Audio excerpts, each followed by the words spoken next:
गोटे पिलादिनर कहानी मोर सबुदिन ପାଇଁ ମନେ ରହିବ। ମୋ ଖୁସି ପାଇବାକୁ ଯାଇ ସେ ନିଜ ଖୁସିକୁ ବାର ବାର ଖର୍ଚ୍ଚ କରିବ। ମୋତେ ଭୋକ ଲାଗିଲେ, ମୁଁ ମାନୁଛି ମୋତେ ଭୋକ ଲାଗିଲେ ମା ଗୋଟେ ବଦଳରେ 2ଟି ରୁଟି ଆଣିଦେବ, କିନ୍ତୁ ରୁଟି ପଛରେ ଅଟା ପାଇବାକୁ ହେଲେ ମୋ ବାପା ବାର ବାର ବିଲରେ ମୂଲ ଲାଗିବ।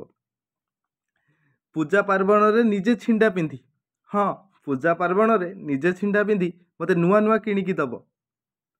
ଆଉ ତାଙ୍କ ପାଇଁ ମୋ ମା ହାତରେ ଚୁଡ଼ି ଆଉ ମଥାରେ ସିନ୍ଦୁରରେ ସେ ସାଧବଠୁ ବି ଆହୁରି ସୁନ୍ଦର ଲାଗିବ। ପିଲାଦିନେ ଯିଏ ତମ ପାଇଁ ଭଗବାନଠୁ ବି ଅଧିକ ଥିବ, ବୟସ ହେଲେ, ହଁ ଦୁଃଖ ଲାଗୁଛି, ବୟସ ହେଲେ ସେ ଶେଷରେ ବୃଦ୍ଧାଶ୍ରମରେ ସ୍ଥାନ ପାଇବ। ଦୟାକରି କୌଣସି ବାପା ମାଙ୍କୁ ହତାଦାର କରନ୍ତୁ ନାହିଁ। ତାଙ୍କର ବୟସ ହେଲେ ମଧ୍ୟ ତାଙ୍କୁ ଯଥେଷ୍ଟ ସମ୍ମାନ କରନ୍ତୁ। ଆଉ ନିଜ ସ୍ତ୍ରୀ ପିଲାଙ୍କର ଯେମିତି ଯତ୍ନ ନେଉଛନ୍ତି ନିଜ ବାପା ମାଙ୍କର ବି ଯତ୍ନ ନେବାକୁ ଚେଷ୍ଟା କରନ୍ତୁ। ରହୁଛି। ଜୟ ଜଗନ୍ନାଥ।